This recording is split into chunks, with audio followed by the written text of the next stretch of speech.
On peut dire bonjour à YouTube, bonjour Twitch, bien sûr, de nouveau. On va pouvoir faire un joli petit débrief d'OCR-PSG, donc une victoire 0-1. On va parler un tout petit peu avant PSG Newcastle. Je sais que c'est le match qui intéresse le plus maintenant, mais OCR-PSG, nous, on n'a pas le temps d'en parler parce que le week-end, il n'y a pas de vidéo.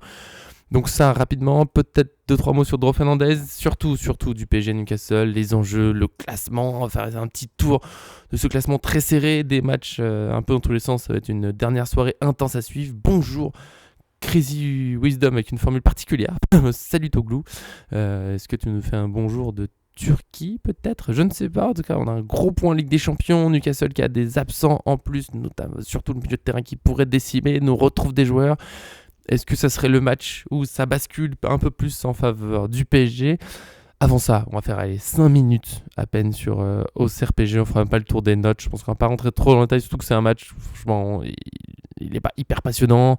Il ressemble un peu à ce qu'on a déjà vécu plusieurs fois. On a quand même la réponse à la question posée sur le site. Que retenez-vous du match que j'ai mis ici? Supra Agnelli, toujours aussi maladroit, c'est une catastrophe. Bon, en rigolant un peu, mais quand même, c'est très problématique. La victoire, ouf, mais on n'est pas serein pour la suite. Ça, je trouve ça très dur. Je vois pas pourquoi on n'est pas serein pour la suite, puisqu'on a gagné assez tranquillement. Le PSG a dominé. Le PSG doit mettre 1 ou 2 buts sur les 20 premières minutes. Après, comme l'a dit Luis Enrique, il y a de l'agacement dans le jeu. Tu sens que ça manque de confiance. L'action, je crois que c'est Barcola, petite passe en l'air, Doué qui presque panique alors qu'il n'y a plus de gardien. C'était très bizarre. Il y a plusieurs actions qui sont mal finies. Et Luis Enrique l'a pas caché. Il y avait un manque de confiance dans l'équipe, de la frustration. Il fallait remettre ça à l'endroit. Au moins, le but est venu. Alors depuis, je vois des articles et des avis sur les réseaux sociaux. Barcola, on peut le mettre en neuf. Je trouve que les gens s'enflamment très vite pour pas grand chose. Là, ok, Auxerre a joué très haut à ce moment-là, donc bien sûr, Barcola avec sa vitesse, ça peut marcher. C'est toujours pas un finisseur. Par contre, même son but, je veux pas râler, je veux pas être rabat-joie, mais il est un peu raté. Le contrôle est un peu trop long. Je crois qu'il tente un lob, mais ça va pas très haut. Ça touche quand même le gardien, ça rentre au final. Heureusement que ça rentre. Barcola en neuf, je comprendrais pas l'idée. Déjà qu'on a une attaque qui est pas toujours très efficace, c'est peut-être l'attaquant le moins sûr de lui en finition. Donc je comprends pas. Ouais, il va très vite, il se déplace bien, mais il est bien sur le côté. Je trouve que ça marche très bien. Je le trouve toujours meilleur en passeur décisif qu'en buteur, mais bien sûr que c'est une option des fois dans certains matchs, dans certaines configurations. Si on doit jouer contre un Barça, par exemple, ça peut se tenter s'ils veulent toujours jouer leur jeu. Barcola que tu lances plein axe, pourquoi pas. Mais contre un bloc bas, c'est impossible. Comme le dit Chris Vidon, nos attaquants sont dans le dur en ce moment. Doué, c'est un peu compliqué, même si dans les idées, je l'ai trouvé mieux contre Auxerre, mais on voit le manque de confiance, je l'ai dit sur l'action, où le Barcola le sert, c'est fou qu'il marque pas. Mayoulou, je pense que c'est surtout physique. Il fatigue un peu, il a énormément de saison. Même Gvara, en fait, j'ai réalisé, je sais plus quand est-ce que j'ai fait un article sur lui, mais Gvara aussi beaucoup joué pendant les absences de Doué et Dembélé. En gros, Barcola, Gvara, Mayoulou ont joué presque tout le temps quand ils étaient là. Et je pense qu'il y a un petit coup physique, c'est dur. Forcément, dans cette saison, on n'a pas eu de préparation. Il faut pas oublier que voilà, il y a des joueurs depuis des saisons qui ont enchaîné. C'est pour ça que ça fait du bien qu'il y ait des joueurs qui reviennent, qu'il y ait peut-être Dro Fernandez qui arrive. Et malheureusement, Ramos n'arrive toujours pas à passer le cap en tant que titulaire.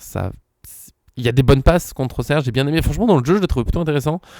Je trouvais très bien certaines remises, des envies de combinaison, mais il manque toujours le but et c'est quand même son rôle principal. Après, il n'est pas toujours énormément servi. D'ailleurs, il s'agace aussi quand il sort.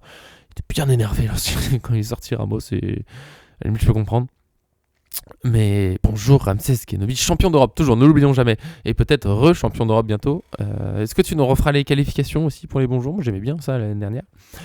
Mais pour revenir aux commentaires de Supra, ouais, pas serein pour la suite. En même temps, le PSG retrouve des forces petit à petit. Il y a des joueurs qui reviennent. On va commencer à pouvoir faire souffler. Lee, Neves repris l'entraînement. On verra s'ils sont là contre Newcastle. Le PSG a gagné. Le PSG, c'est un point essentiel sur ce match. C'est presque le point principal puisque on doit se réjouir pour une fois de l'Inter de Marseille. Mais Marseille a battu Lens, a mis fin à sa série de victoires. Le PSG est premier de Ligue 1. Parce que je suis serein. Le PSG, pour moi, je pense, j'imagine, je sais pas, a passé la partie la plus dure de sa saison. Et oui, Crazy Wisdom. On attend impatiemment les retours de Hakimi et Lee. C'est clair que ça va faire du bien. Et c'est notamment pour ça aussi que le PSG a passé le plus dur de sa saison, sauf énorme malchance dans les prochains mois. Hakimi est sorti de sa blessure, Lee semblait arriver au bout de sa longue blessure. Et globalement, quand on savait que cette saison serait sans préparation, le plus dur c'était la première moitié, où la préparation physique se fait presque au fil des matchs. Tu montes en puissance petit à petit, tu retrouves du rythme, tu fais tourner quand tu peux. On n'a pas eu de chance, on a eu des blessures, les sélections ne nous ont pas toujours aidés. Mais je pense que le PSG est sorti de cette période très chargée. En plus, avec les matchs de phase de ligue, mais parfois il y en a beaucoup. Et la Coupe de France a commencé, on est éliminé. Comme l'ont dit certains, c'est peut-être un mal pour un bien. Paris va pouvoir souffler, se préparer tranquillement pour chaque match. Ça va pouvoir aider, mine de rien. Et si on gagne, entre guillemets, que le jeu championnat, la Ligue des Champions, on s'en remettra tous dans la Coupe de France. Bon, je dis pas qu'on va gagner la Ligue des Champions, mais si on va loin, ce sera déjà, franchement, pour une saison dans cette configuration, c'est pas si mal. Il faut aller gagner la Ligue 1 et le PSG premier maintenant, après avoir vécu la période la plus compliquée. C'est pour ça que je suis assez confiant. En fait, il y a Marseille qui revient, qui est fort. Marseille, on en fera le point pour le 8 février, mais ils sont forts. Franchement, contre Lens, ils ont été au-dessus, tout simplement. Ils ont fait encore des recrues. Par contre, Marseille, j'ai l'impression qu'il y a des recrues tout le temps. Je me dis, mais leur effectif, il doit être sur-rempli. Je sais que nous, il n'est pas toujours très rempli, mais quand même, il y a beaucoup de monde partout. Mais si personne se plaint, tant mieux. Même s'il y a eu il y a eu Vaz qui est parti, mais ils ont pris des très bons joueurs, en prêt, machin. Mais pour cette année, ça les renforce. Ils peuvent très bien finir deuxième. Lens, j'ai l'impression, sont en train de marquer le pas. Il y a eu un match compliqué contre Auxerre, la défaite contre Marseille. Marseille qui est une bonne équipe, mais Lens qui a quand même manqué de répondants. Il faudra voir la suite. Lyon qui revient fort avec Hendrick qui, sur surprise, se balade. Bon, après là, c'était Metz, mais ils se baladent et ça leur fait beaucoup de bien à Lyon. Il manquait un mec hyper décisif comme ça quand il domine. Donc, complètement serein pour ce PSG. Donc, il va affronter Newcastle ce mercredi. C'est le point essentiel. Là. Contre Auxerre, on a gagné. On est bien. On verra Strasbourg la semaine prochaine. Qui vient de gagner 4-1 à Lille.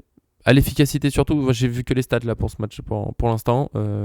Autant je crois que Lille a même plus tiré, c'était 2 tirs de plus, je crois que c'était 15 tirs à 13 pour Lille. La possession de balle à 52% pour Strasbourg, mais 4-1 au final. Ça fait mal, mais Strasbourg, de toute façon, il faut toujours les prendre au sérieux. Il y a eu le changement d'entraîneur, limite ça leur fait du bien de changer d'entraîneur, parce qu'il y avait des doutes autour de il va partir, pas partir. Bon, maintenant c'est fait, ils en ont un autre pour un certain temps, mais pour l'instant t'es sûr qu'il est là. Et on verra ce que ça donne la semaine prochaine. En attendant, Newcastle avec, pas tout de suite la compo, même si on va faire petit à petit, on va changer le fond parce qu'on passe pour la Ligue des Champions. Match, on va faire un point, je pense, sur le classement déjà avant de passer sur le groupe, le point. C'est pas facile de deviner notre équipe, mais déjà pour ceux qui l'auraient oublié, ce match peut nous permettre de finir dans le top 8. À Newcastle aussi, très belle place pour Newcastle, malheureusement pour nous. Ils sont très bien classés. Ils sont juste derrière, 7ème. Ça va falloir se méfier. Il peut se passer beaucoup de choses sur cette dernière journée. Là, je comprends que tous les matchs sont en même temps parce que c'est clairement ce qui est le plus simple à faire. Mais ça va être très dur à suivre le classement en direct parce que là, ça peut aller très, très, très, très vite. On a, je crois que c'est 6 équipes à 13 points. 1, 2, 3, 4, 5, 6. Oh, beaucoup plus d'équipes à 13 points. Je crois que c'était que 6 et encore plus. 1, 2, 3, 4, 5, 6, 7, 8. 8 équipes du 6e jusqu'au 13e. On est tous à 6 points. Après l'Inter, la Juventus, Dortmund, techniquement le Galatasaray et Karabakh peuvent finir à 13 points aussi. Ça va être dur d'être dans les 8 premiers quand même pour Karabakh ou Galatasaray. Faut gagner, faut que tous ceux devant perdent, mais techniquement, c'est pas complètement impossible. C'est quand même très peu probable, surtout qu'on va regarder après, mais les adversaires des équipes du haut de tableau, c'est plutôt les équipes en bas, sauf le PSG et Newcastle, qui sont en affrontement direct. Il y a Dortmund et Inter aussi qui s'affrontent, où ça va être chaud, parce que les deux ont besoin d'absolument gagner pour finir dans les 8 premiers, ou quasiment de gagner. Peut-être que l'Inter, la différence de but, peut s'en sortir sur un match nul en fonction des défaites, mais bon, c'est compliqué de parier là-dessus. Arsenal qui est tranquille, il devrait être premier, sauf si ils perdent, il faut que le Bayern gagne aussi. C'est possible, au pire ils sont deuxième, c'est déjà pas mal du tout. Arsenal, de toute façon, 7 matchs à victoire, ils sont dans un autre monde. Et nous, ça peut aller vite. Après, le PSG, techniquement, on peut encore finir troisième. Il faut que le Real, Liverpool et Tottenham perdent. Voire, même s'ils font match nul, on doit pouvoir passer devant la différence de but, parce qu'on est à 10. Donc si on gagne, on prend au moins un but. Si on gagne de 2 buts d'écart, c'est possible, on finisse troisième. ce qui serait un sacré parcours. Encore une fois, on a vécu un début de saison particulièrement difficile et déjà d'être dans les premiers, c'est bien. Je trouve il y a eu beaucoup de drames sur un PSG qui finit pas dans les premiers. Bien sûr que ça serait très frustrant vu tout le temps qu'on a passé dans ces 8 premiers, mais on est déjà en barrage. L'année dernière, c'était pas aussi sûr aussi vite. Et encore une fois, vu le contexte, je trouve qu'on l'oublie. Chris Dome le dit, c'est presque un exploit si on est dans le top 8. En plus, on a eu un calendrier assez fou. Franchement, le tirage qu'on a eu, on parlera après de Newcastle. Je ne sais pas si on se rend compte du tirage qu'eux ils ont. Mais nous, je l'avais dit, on a joué le Bayern qui est 2e, le Barça est 9e, Newcastle du coup 7e pour l'instant, Tottenham qui est 5e, le Sporting 10e, l'Atalanta 13e. Quasiment tout le monde est dans les 13 premières places. Il y a Bilbao qui est 23e, un petit peu plus bas. Et c'est tout. Sinon, tout le monde joue la qualif. Côté PSG, quasiment tout le monde joue le top 8. Et au milieu de tout ça, le PSG est 6e. Franchement, c'est pas si mal. Après, il va falloir les gagner, bien sûr. Juste un petit point sur les autres matchs. Les champions, je disais, ouais, les grosses équipes jouent surtout des relativement petits. Arsenal contre le Kairat Almaty. Bon, je pense que ça va aller. Après, c'est pas vraiment nos concurrents de toute façon pour la place, mais c'est pour dire.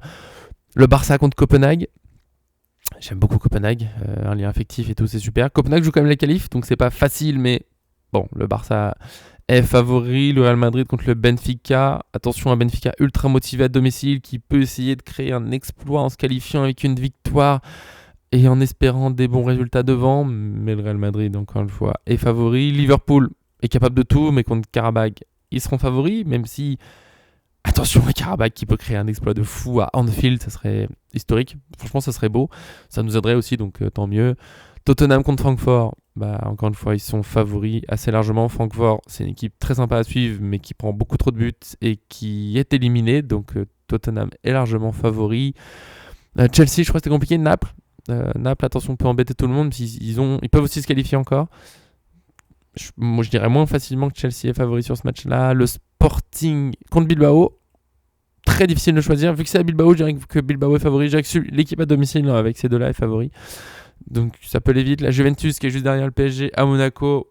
Bon, tout le monde est favori contre Monaco en ce moment.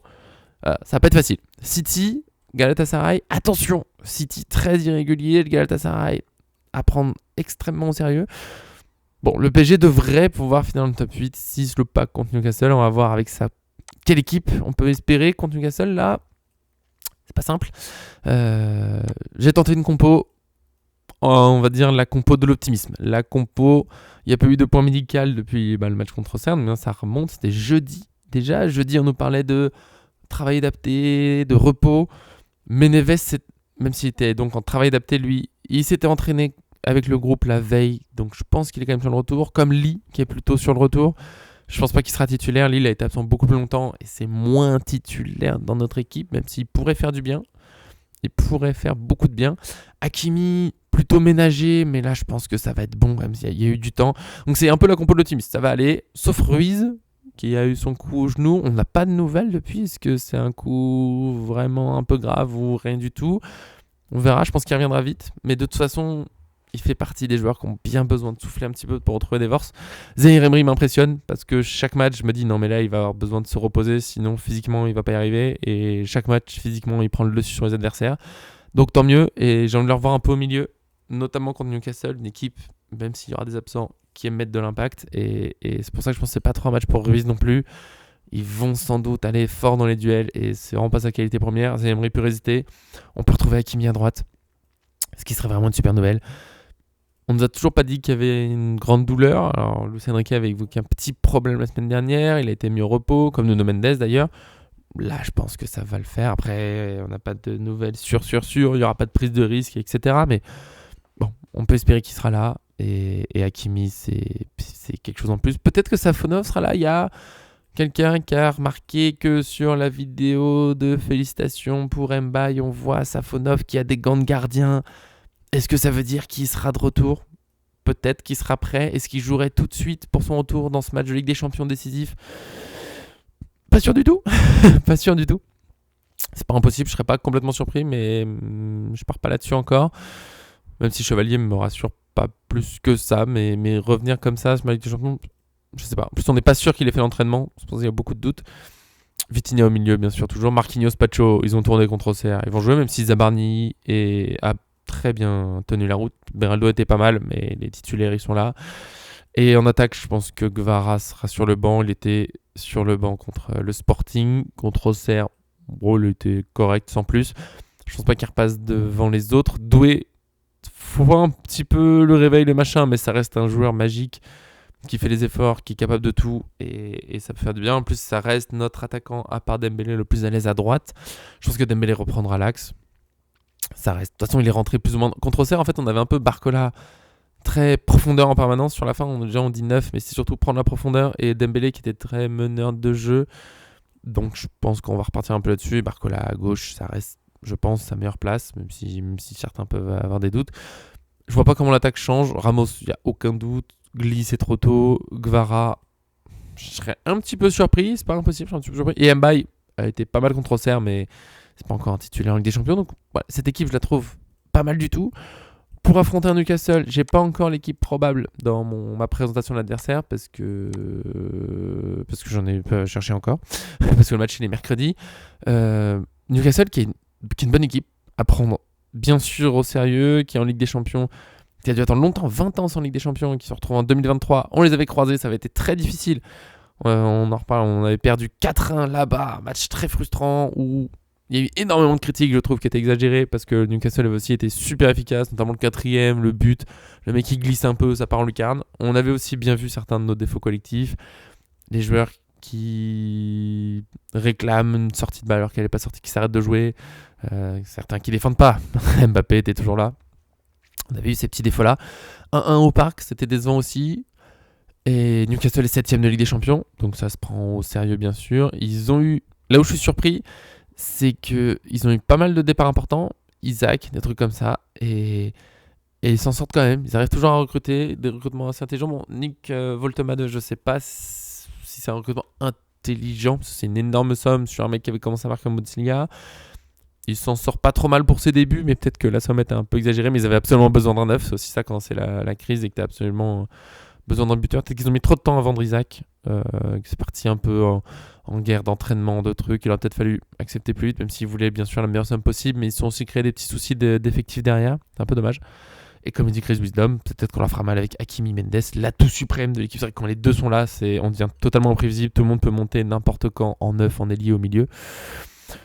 Donc ça devrait le faire, je pense, pour de vrai, parce que Newcastle, bon, plusieurs joueurs importants sont partis dernièrement. Longstaff, Wilson, Elanga est venu. Ils ont beaucoup dépensé. Ils ont eu beaucoup de recrutements intelligents les années dernières. Cet été, je trouve qu'ils ont recruté très très cher pour des joueurs qui font pas forcément des défenses énormes. Elanga, bon, il est suédois, donc j'ai un petit affectif, il n'y a pas de souci, mais 61 millions d'euros, ça me paraît énorme. Wissa en avant-centre, c'est pas comme s'il enchaînait des buts, même si, ouais, il en met, mais 57 millions d'euros, c'est beaucoup.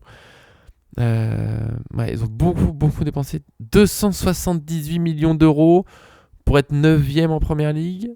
Bon, c'est peut-être un peu décevant. Ils sont 7ème en Ligue des Champions, c'est à côté, mais je garde ça pour un tout petit peu après, pour dire qu'ils sont quand même terminés 7ème meilleure attaque de Ligue des Champions. C'est pas mal, 16 buts inscrits. Quand on voit que le PSG, Arsenal et le Bayern sont premiers avec 20, on se dit que Newcastle est vraiment pas loin. Ils ont la 2e meilleure défense de Ligue des Champions. Ça, je savais pas du tout. Quand je l'ai vu, j'ai fait ouais, quand même. 6 buts encaissés seulement. Arsenal a la meilleure défense avec 2 buts encaissés. Et les derniers, bon, ils sont à 19. Kairat Almaty, Francfort, comme je disais, qui prend beaucoup trop de buts. L'Ajax, 19 buts pris en 7 matchs. Belle moyenne. Que 6 buts encaissés pour Newcastle. C'est super.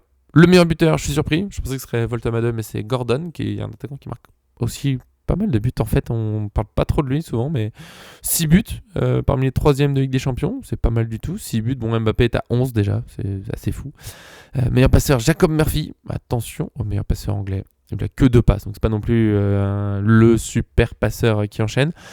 Et là où je vais minimiser, on va dire prendre un peu de recul sur le classement de Newcastle, ses résultats, même, comme j'ai dit, 2e meilleure défense. Pour de vrai, quand je fais cet article, je fais waouh, ils sont 7ème, l'attaque c'est pas mal, très bien classé au niveau de la défense, mais c'est les adversaires. Je disais, nous tout à l'heure, quasiment tous nos adversaires sont top 13, du coup, à part Bilbao, qui est quand même en train de jouer la place pour le barrage, donc que du très haut de tableau. Newcastle, c'est l'inverse, quasiment que du bas de tableau. Et en plus, ils ont des blessés, comme dit Chris Donovan, j'en parle après. Ils ont en plus pas mal d'absents pour venir, enfin, des incertains ou absents. Ils ont joué le Barça.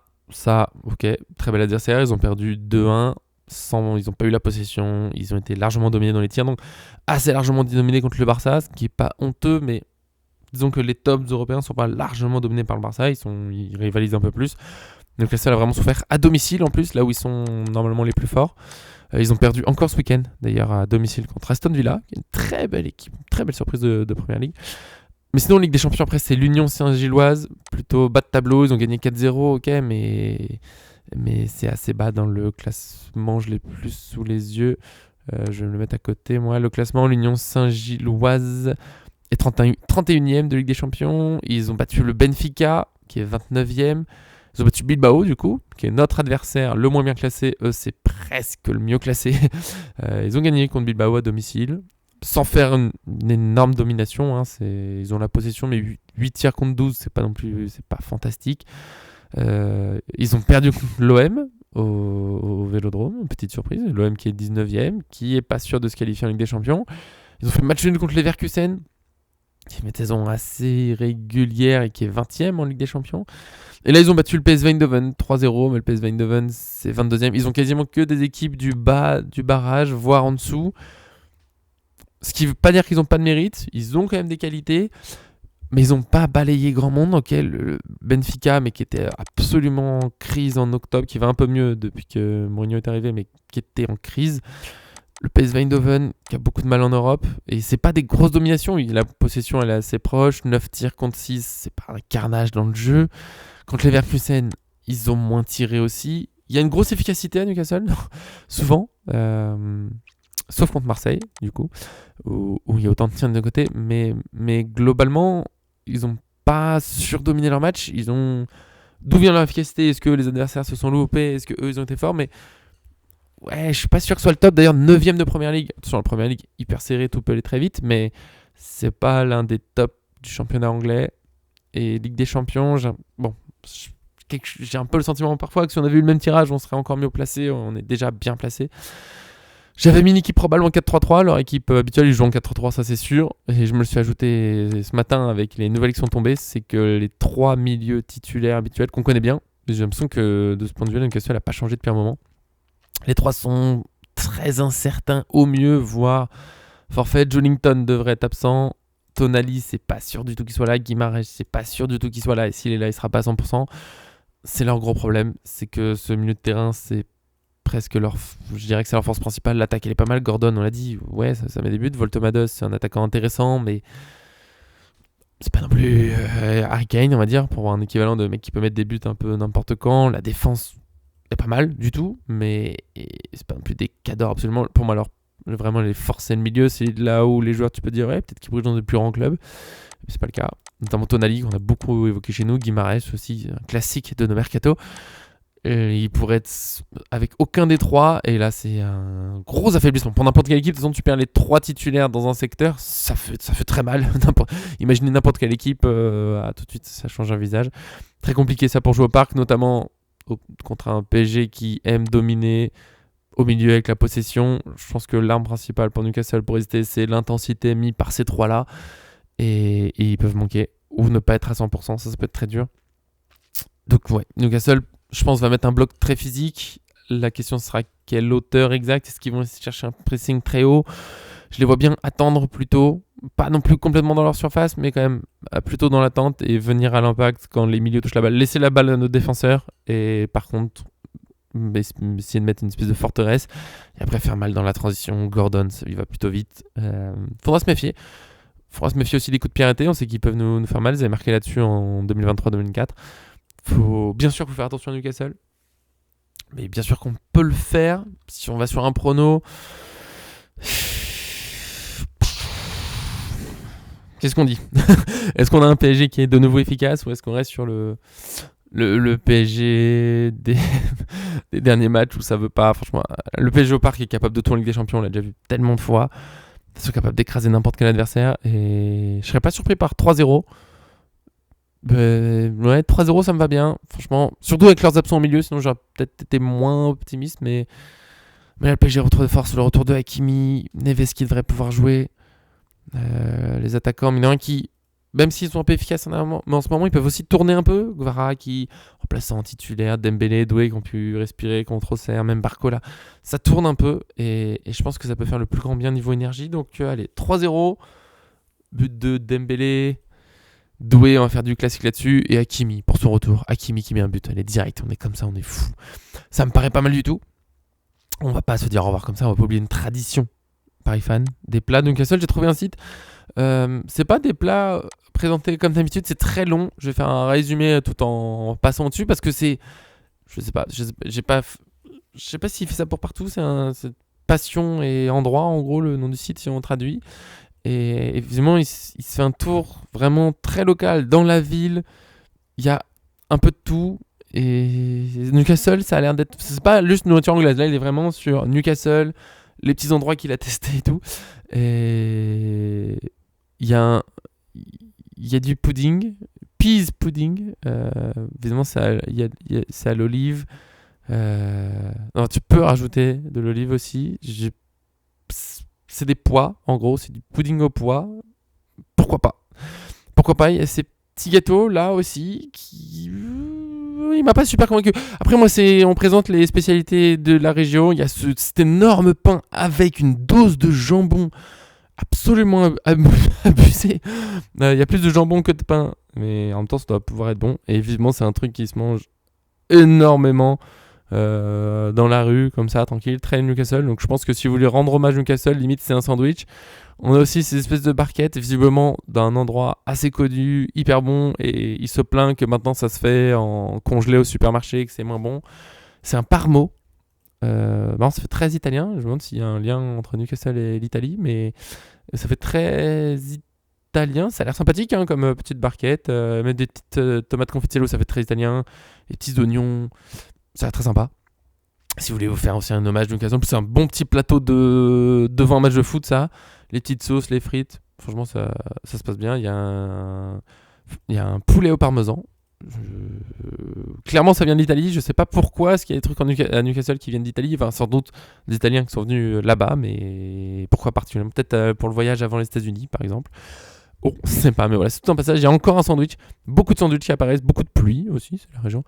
Des sandwichs, des burgers. Newcastle a l'air d'être la cuisine tout à fait légère. J'ai pas vu un légume, sauf les petites tomates confites du truc d'avant, du parmo. Sinon, il a trouvé que ça, visiblement. C'est fou, c'est que du pain, des patates. Les patates font bien envie, par contre, faut lui accorder. Donc voilà, et il y a cette petite soupe quand même, parce que je pense que parfois c'est l'hiver, il faut survivre. Mais même la petite soupe, bon, il y a des carottes, il y a de la pomme de terre, il y a de la viande. Et pourquoi pas? Pourquoi pas. Ça a l'air particulier un peu la nourriture à Newcastle. Et encore une fois, beaucoup de sandwichs. En résumé, si vous voulez rendre hommage à Newcastle en mangeant devant le match, ça sera plutôt sandwich, frites, viande. Et vous serez déjà à peu près dans le thème. Et si vous voulez tester le parmo, je pense que ça peut se faire. En tout cas, c'est un article très détaillé. C'est impressionnant ce qu'il a fait. Mais ça revient souvent sur du sandwich. Je vous souhaite bien sûr un excellent match. On se retrouvera peut-être avant jeudi. Si jamais Dro Fernandez vraiment signe avant, peut-être qu'on se fait un petit truc vite fait. À voir comment ça se goupille. Sinon, jeudi pour le débrief du match, c'est sûr. On espère débriefer en étant dans le top 8 pour aller en 8ème de finale. Le tirage sera d'ailleurs ce vendredi. Il me semble que c'est à midi. L'article de toute façon sera. Le tirage des barrages, sera ce vendredi. Pour les 8ème de finale, il faudra attendre un petit peu. Il faut que les barrages se jouent d'abord. Et on espère ne pas faire partie de ce tirage parce que même si ça ajoute des matchs, c'est sympa, ça met des émotions. Autant se qualifier directement et s'éviter des problèmes genre Inter, un truc comme ça en barrage, ça serait pas forcément très rigolo. Ou Naples aussi qui peut être pénible. Il faut gagner. Je pense que Paris a toutes les armes pour. C'est parti. Des gros bisous. Profitez bien. Salut. Hop, j'ai un truc mercato à faire déjà. Ça va? Il y a un boss le garou. Oh, j'ai pas arrêté l'enregistrement. Coucou, Guinaï, coucou.